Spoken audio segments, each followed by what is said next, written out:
Hey everybody, Kelly, Flip with Kelly coming at you. How's everybody doing today?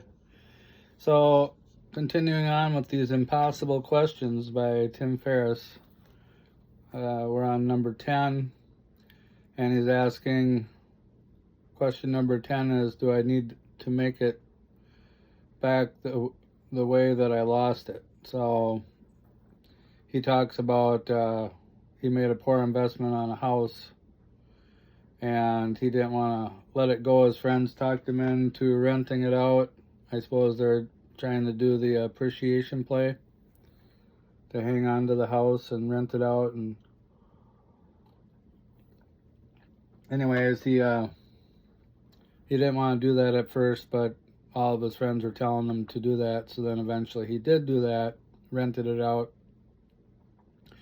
Otherwise, he was faced with a $150,000 loss. This was a house in San Jose, California, back in 2008. Boy, does time fly.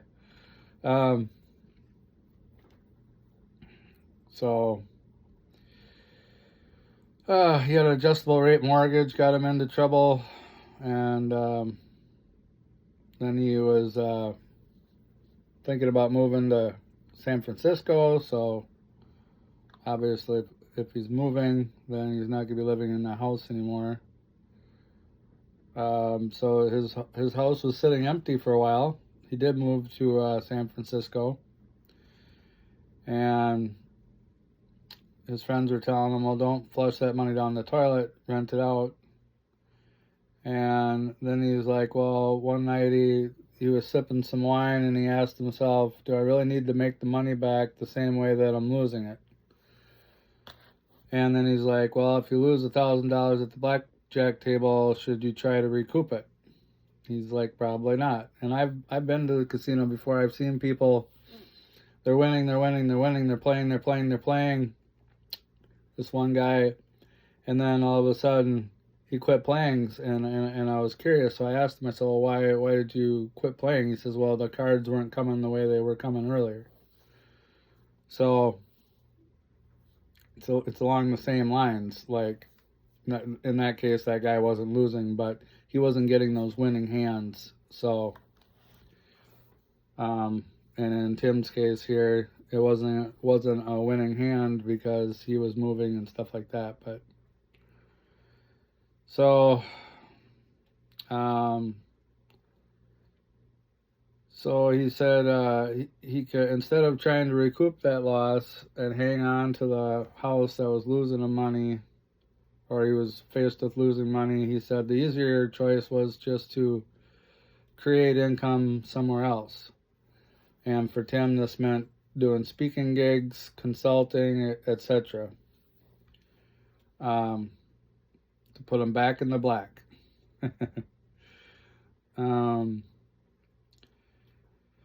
And then he says that humans are very vulnerable to a cognitive bias, which is just your mental, he says, called anchoring.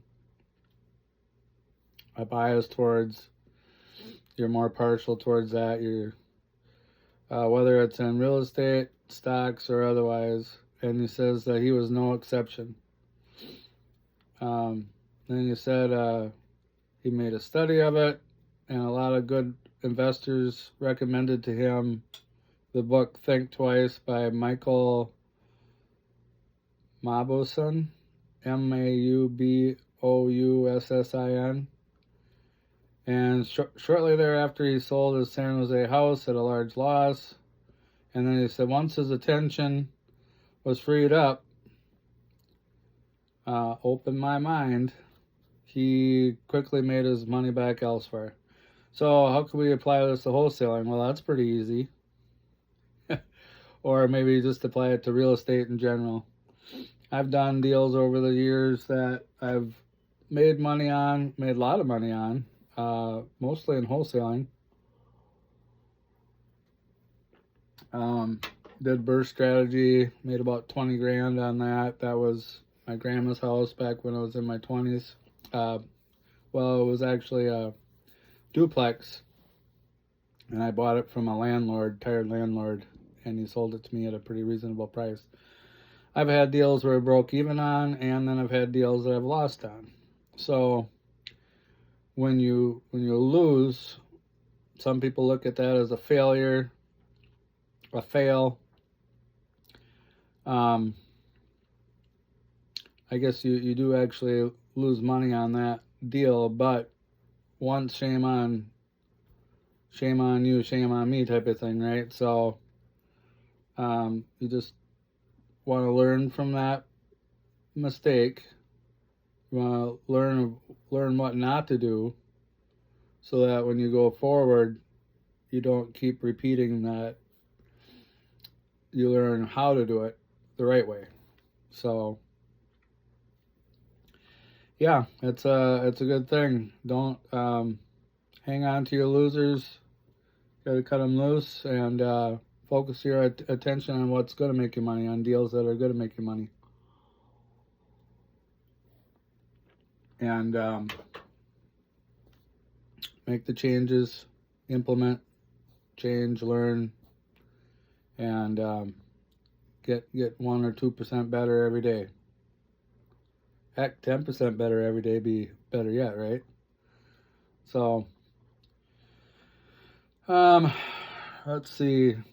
So things I'm doing in my business to improve is I used to do cold calling, so right now I am I've got my direct mail set up pretty much the way I like it, and I think I'm going to trying to figure out what dialer I want to get back into, because I did some cold calling a while back and got out of it, but I'm thinking I'd like to get back into that. I guess a guy could do texting too.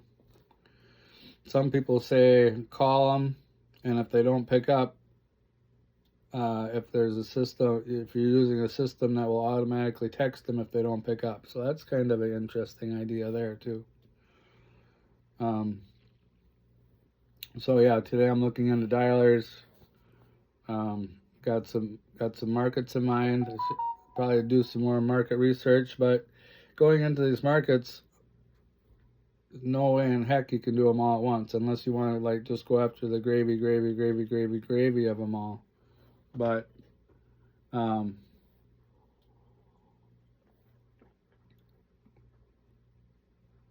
you gotta start with one at a time, and I could build that list up too, probably in a pretty quick hurry if I want to, because you can filter it down pretty good. But yeah, so that's what I'm looking into, is getting into the dialer. The way I'm kind of seeing it is I can be dialing, and I don't know if I want to get one of those headsets or not. They are kind of nice for blocking out any noise, so the seller ain't hearing a lot of background noise like if you're on loudspeaker. But or if there is a lot of background noise, then I could maybe have the option of either putting the headphone on or just taking a break from the calling, and not calling, but trying. The idea is to be calling while I'm doing the direct mail during the day.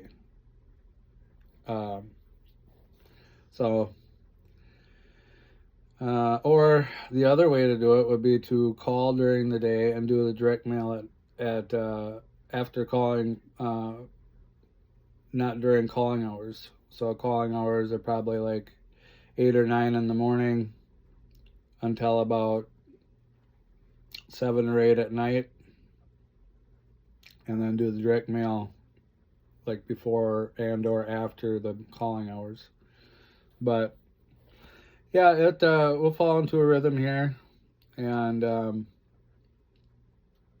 but yeah, looking to getting back into the cold calling now. So I never I always had the mindset of direct mail, and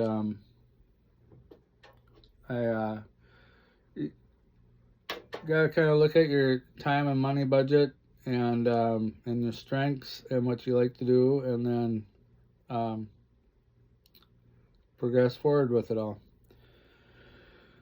Still I'm set to close. The couple days ago we had a water leak. Seller calls me up. He's like, got his property, a local duplex under contract, tired landlord. He's a retired vet. He's got squatters that are hoarders, and he's got he had heart surgery, I think, a couple years ago, and he's got, maybe today, because this was a couple days ago, he said he had a doctor's appointment. Probably does. Something to do with his pacemaker. So yeah, tired landlord. You might not get a hold of a young buck. This is the reason why the deal is available, right? So, anyways, he had a water pipe burst, calls me up in the morning, and he's like, I signed this property over to you. He says, can you come over and shut this water off? We got a water leak. And I'm like, Ernie, I said, it's your responsibility. The property is still yours. It's your responsibility until closing, and then it's our responsibility. He's like, well, I signed it over to you.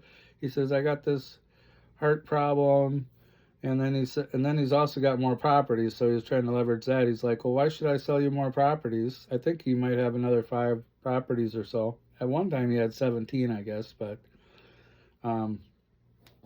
yeah, further questioning him, he's like, I said, I thought you had 17. He's like, no, I said one time I did. So I think he still does have 5 properties. I know he gave me 3 addresses for sure, but he's not looking to sell them today. But he's like, why should I sell you more if you're not going to come help me? So it's like, and I mean, I could have went over there, but I just got a hold of my cash buyer because he's the one taking over the property. As a wholesaler, I just feel like I'm kind of I play the middleman role more so.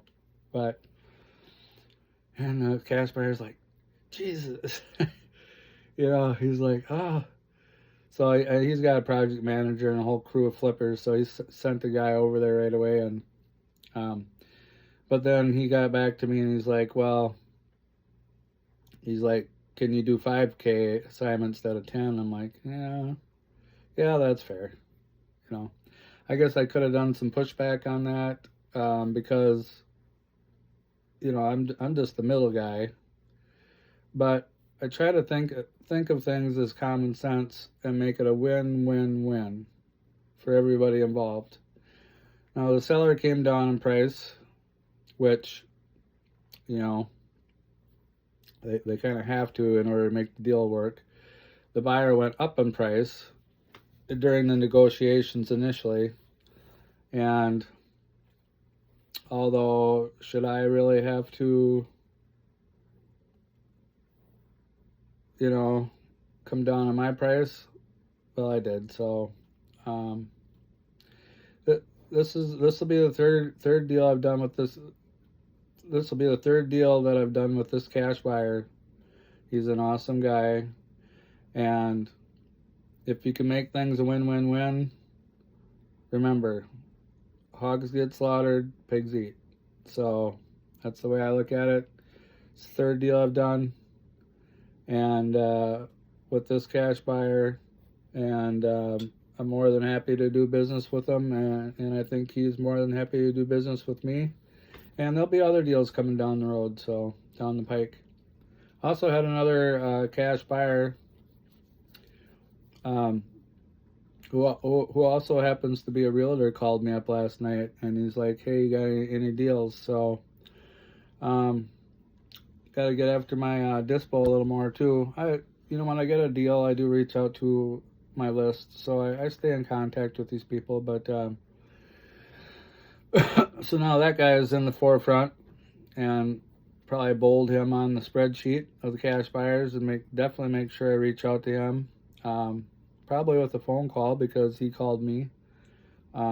If not, a text or an email, however you want to do it. But so yeah, in wholesaling we got the marketing, but don't forget about acquisitions, that's a game to learn too as well. I just love being a middleman because the seller, calls me or texts me.